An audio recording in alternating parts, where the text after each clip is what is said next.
Bonjour mesdames et messieurs, je reconnais qu'à la sortie du modèle que vous avez devant les yeux, le Admoc 766, mon regard a été tout de suite attiré.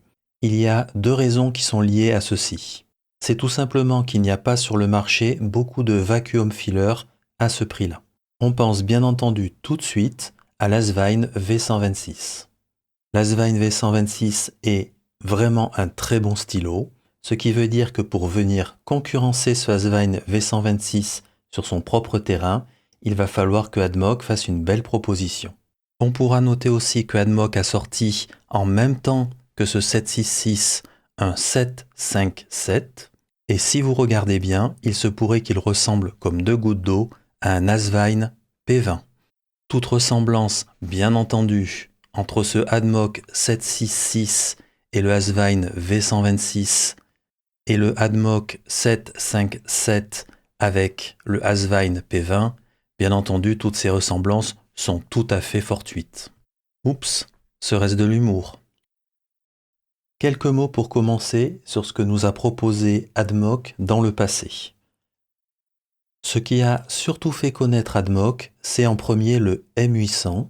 Il faut tout de même mentionner que certains n'ont pas forcément apprécié cette entrée en matière. Il est en effet facile de reconnaître un stylo qui s'est très fortement inspiré du Pélican M800.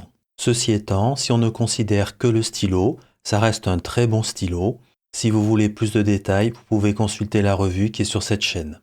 Donc, Admoc a tout de même eu une très belle réussite avec ce stylo. Un petit peu plus tard, et même si je ne l'ai jamais montré sur cette chaîne, Admoc a sorti une espèce d'édition limitée, appelée entre guillemets Divine Beast, l'animal divin. Le modèle que vous avez sous les yeux, l'animal est la tortue, et le stylo est dans sa version noire.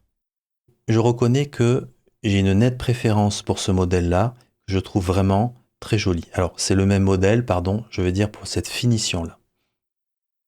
Ensuite, on se rappellera le modèle Admoc 28. Ce modèle est sorti en deux versions différentes. La principale différence se situe au niveau du remplissage d'encre. La première version a un sac en mode old school et la deuxième version a un système de type vac filler. Le modèle que je possède est le modèle avec sac. Vous pouvez voir aussi le piston à l'arrière qui sert à comprimer le sac. Je vous montre maintenant le sac qui est à l'intérieur. Je n'ai jamais fait la revue de ce stylo. C'est pas un stylo inintéressant. Alors, comme je ne le possède pas dans sa version vac filler, eh bien, je ne vous parlerai qu'en quelques mots de cette version avec un sac. C'est un stylo qui est tout à fait correct, surtout qu'il était vendu à un prix relativement correct. Cependant, ça reste un modèle avec un sac, donc ça plaira plus ou moins. C'est un petit peu old school, comme on dit. Cependant, je dirais que il m'a laissé un petit peu mi-figue, mi-raisin, parce que le système à cet endroit-là de piston n'est pas exceptionnellement robuste. On pourra noter au passage qu'il y a toujours beaucoup de choix dans les finitions des stylos Admoc. Il y en a souvent un petit peu pour tous les goûts. Nous passons à la revue de plus près. Je commence un petit peu par toucher partout. Alors ici, c'est bien joué de Admoc. Ça n'accroche pas du tout lorsque le capuchon est mis à cet endroit-là, tout simplement parce qu'ils ont fait plonger le capuchon ici. Alors du coup, la première chose que je regarde, c'est de savoir si c'est fin. Et oui, c'est assez fin, parce que le plongeon ici de l'acrylique fait que ça a bien réduit ici l'épaisseur. Ceci étant, comme il y a l'anneau à cet endroit-là, ça ne fléchit pas trop lorsqu'on appuie comme ceci, ce qu'on aurait pu craindre, pardon.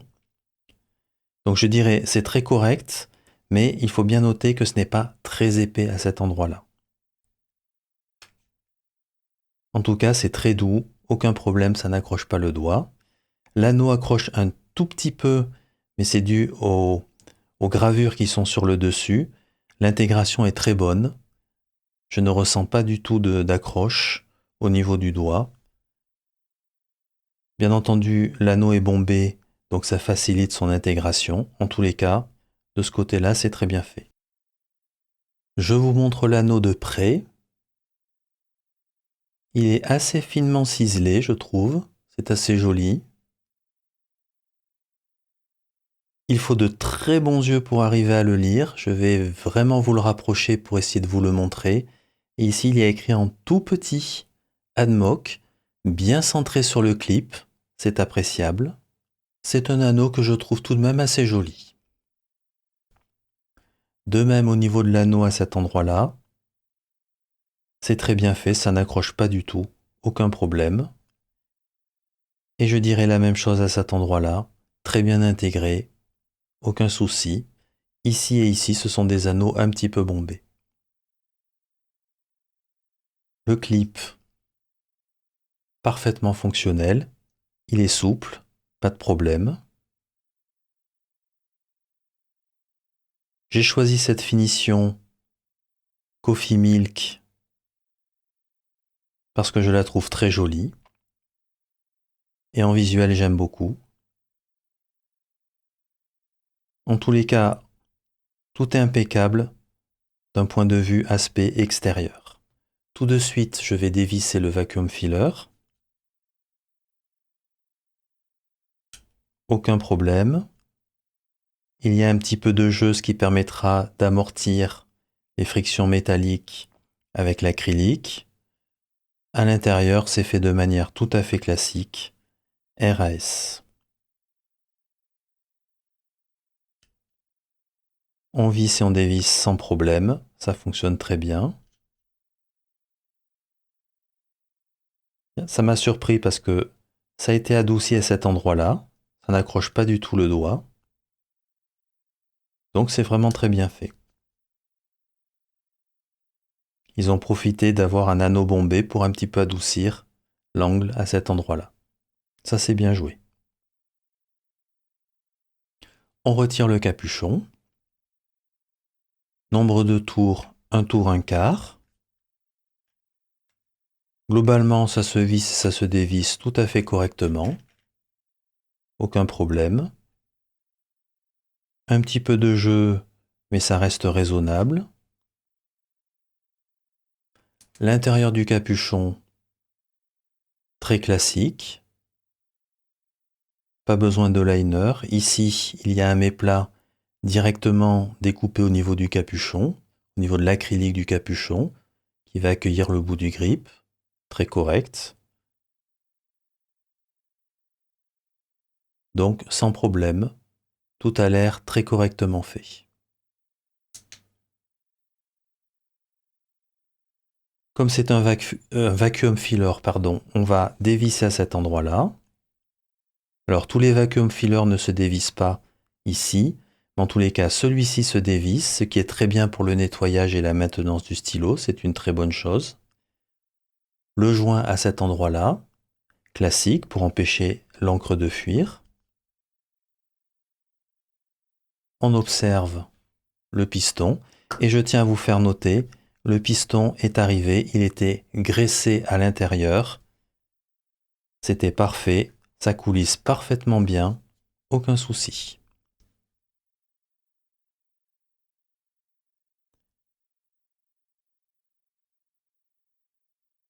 Ici, il y a un angle à 90 degrés qui accroche pas mal le doigt, mais ça n'est pas très grave, puisqu'il ne sera apparent que lorsqu'on fera la maintenance du stylo. Du côté du pas de vis, ce n'est pas désagréable au doigt, ça convient très bien. Classique aussi au niveau du grip, je dirais qu'on va avoir affaire à un grip de taille plutôt moyenne. On compte le nombre de tours, même si ici ça a moins d'importance. En effet, nous n'avons pas un convertisseur qui va appuyer sur le housing lorsqu'on le mettra. Pratiquement 5 tours, c'est très bien fait, aucun souci. À noter, les pas de vis sont arrivés graissés aussi au niveau du housing.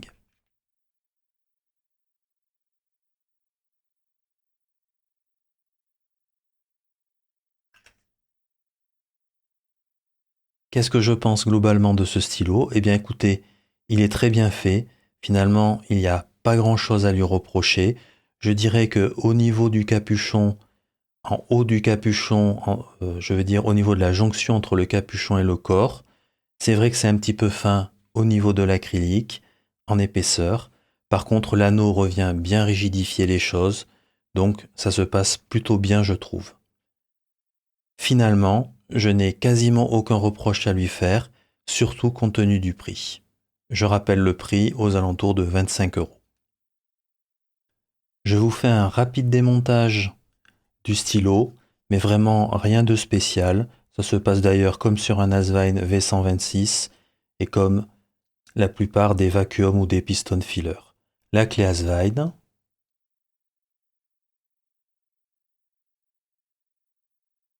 on dévisse,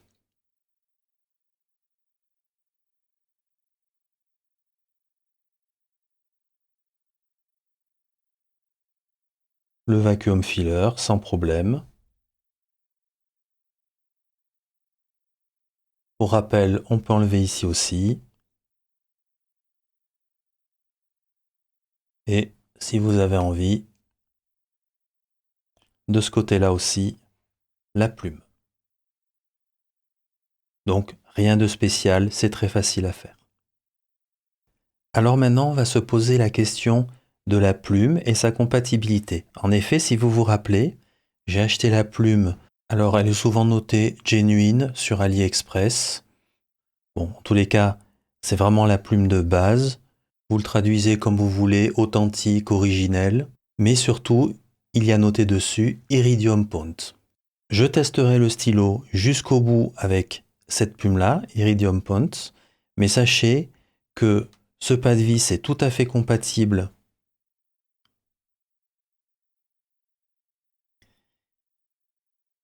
avec n'importe quelle plume Bock. Donc là, j'ai une plume Bock, tout ce qu'il y a de standard. Je prends le grip et vous voyez, je mets la plume Bock sans problème. Donc, si vous avez des plumes Bock en réserve, ne payez pas plus cher que le prix.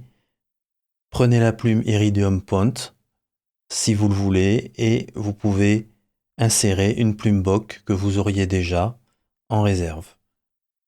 Sinon, vous pouvez bien entendu prendre le stylo avec la plume Bock directement. Par contre, si vous voulez la version avec la plume Schmidt, il vaudra mieux l'acheter avec directement la plume Schmidt. Nous passons à la pesée du stylo. Poids total, presque 27 grammes. Le capuchon tout seul, environ presque 9 grammes. 27 moins 9, 18 grammes. Nous avons donc affaire à un stylo qui est plutôt léger. Nous allons maintenant nous faire une idée de la dimension de cet Admoc 766 qui est ici. Ici, il y aura un Visconti Rinascimento. Ici, un Diplomate Aero, l'Admoc M800. Ici, bien entendu, je ne pouvais pas ne pas le mettre, l'Asvine V126 et le Lamy Safari, comme d'habitude, pour référence. Globalement, les deux stylos à égalité de longueur, les plus longs, c'est l'Asvine V126 et le Admoc 766.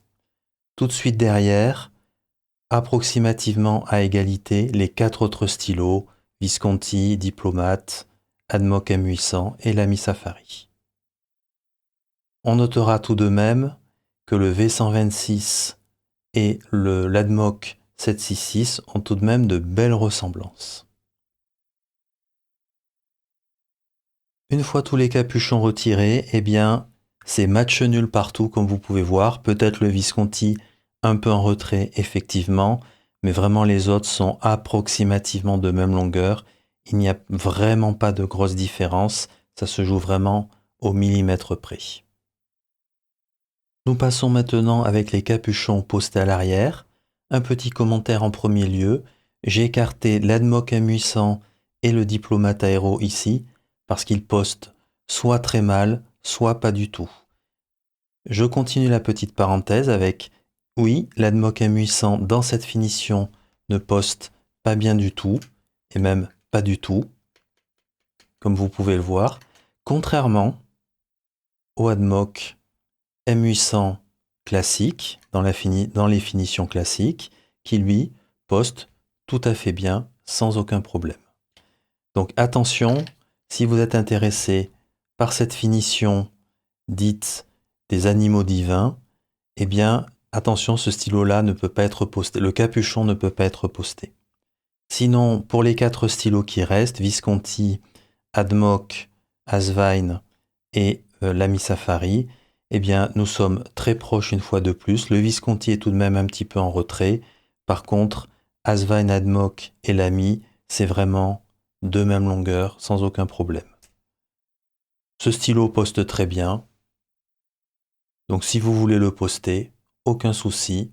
Ça fonctionne très bien. Il est plutôt léger, c'est confortable, pas de problème.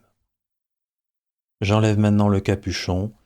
Et vous voyez, aucun problème non plus si vous ne voulez pas le poster. Et même les mains les plus longues, il y a encore de la marge. Donc, vous choisirez, poster ou non poster, comme vous voulez. Nous allons voir maintenant si ce vacuum filler fonctionne tout à fait bien. La Waterman Serenity Blue, comme pour tous les tests de stylo.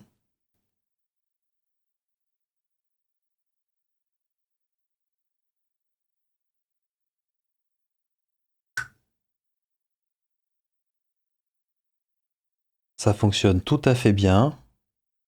Pour un premier mouvement, ça s'est bien rempli. Aucun problème.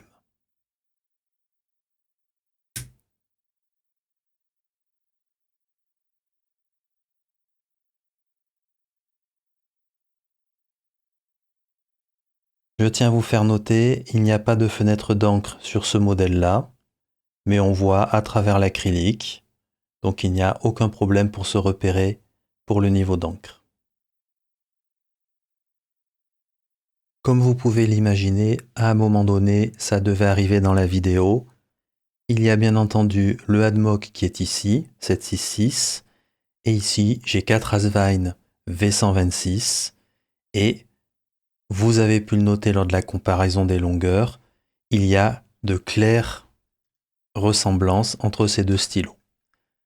La première chose que j'ai fait, c'est que j'ai sorti le pied à coulisse, j'ai mesuré un petit peu partout, aux différents endroits, et le moins qu'on puisse dire, c'est que les diamètres sont vraiment extrêmement proches.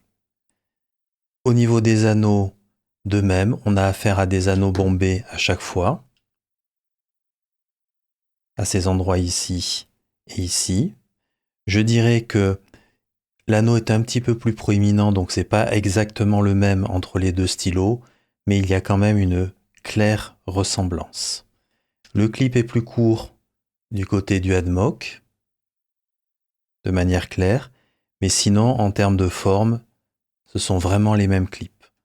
Du côté des anneaux de capuchon, eh bien, ce ne sont pas les mêmes anneaux, mais ils sont positionnés vraiment approximativement au même endroit. Enfin, Admoc a poussé jusqu'au bout. Ici, eh bien le capuchon décroît à cet endroit-là, comme je vous l'avais fait remarquer dans la revue de plus près. Donc ce qui permet ici que ça n'accroche pas, que ce soit vraiment une bonne jointure entre le capuchon et le corps du stylo. Et même à cet endroit-là, c'est fait de manière identique. Ça plonge et la jonction est très bien faite entre le capuchon et le corps du stylo. Au niveau du vacuum filler, des pistons, je n'ai pas vérifié si c'était les mêmes, mais si je devais prendre un pari, en tous les cas, ils seront très très proches. Et on peut même le voir à ce niveau-là. Il y a cependant une toute petite différence. C'est que lorsque vous dévissez ici un stylo Asvine qui est partout doré, ici le piston reste de couleur, on va dire chrome, alors qu'ici il est doré au niveau du piston. Ceci étant, nous avons l'échancrure exactement pareille.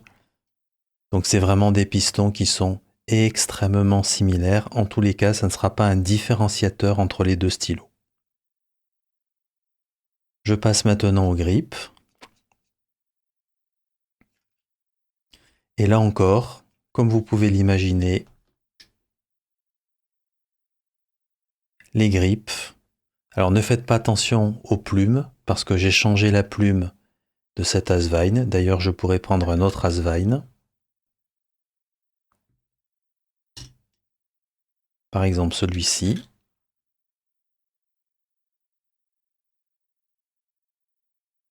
Et comme vous pouvez le voir ici, les grippes, je les ai mesurées au pied à coulisse et une fois de plus, on est extrêmement proche en termes de diamètre, de forme, jusqu'au stopper, ici, à proximité de la plume.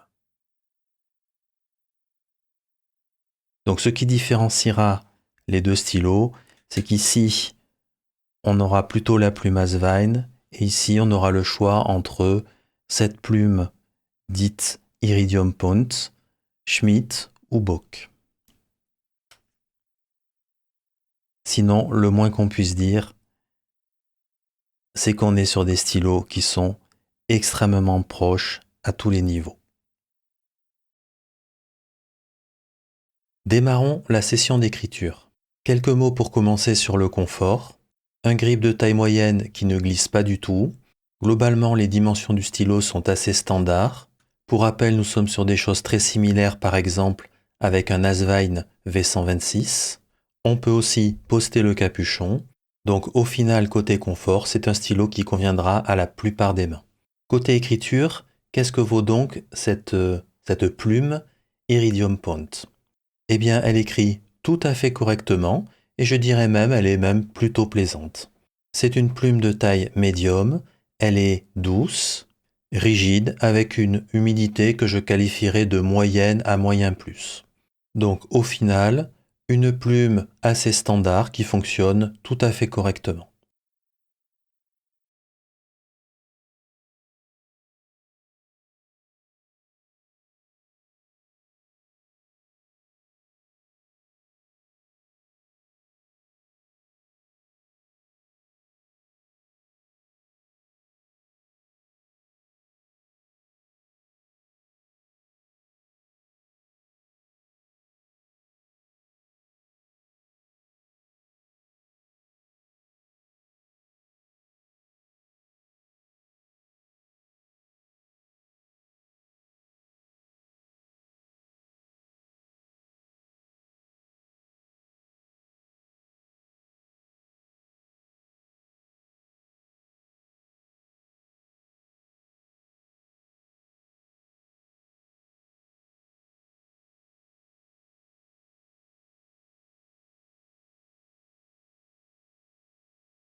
Que conclure à propos de cet Admock 766? D'abord, un premier point. Il existe en réalité deux versions à ce stylo. Un 766 avec des finiales, je dirais, arrondies, et un 757 avec des finiales, alors je vais dire plats, mais en fait ils sont plutôt en cône. Comme je ne possède pas le 757, la seule chose que j'ai pu observer en différence, c'est donc les finiales. Le clip est aussi un peu différent, et l'anneau, ou je devrais plutôt dire la bande qui est au niveau du capuchon, elle aussi est un petit peu différente. En dehors de la cosmétique, il y a surtout une différence très importante. Le 766 est un vac filler, le 757 est un piston filler. Ça ressemble bien entendu à la gamme Asvine V126, Asvine P20. Globalement, j'ai eu affaire à un stylo qui est tout à fait bien manufacturé, tout à fait bien fabriqué. J'aime beaucoup cette apparence. À noter, au moment où je fais cette revue, il n'y a que 4 finitions pour ce modèle.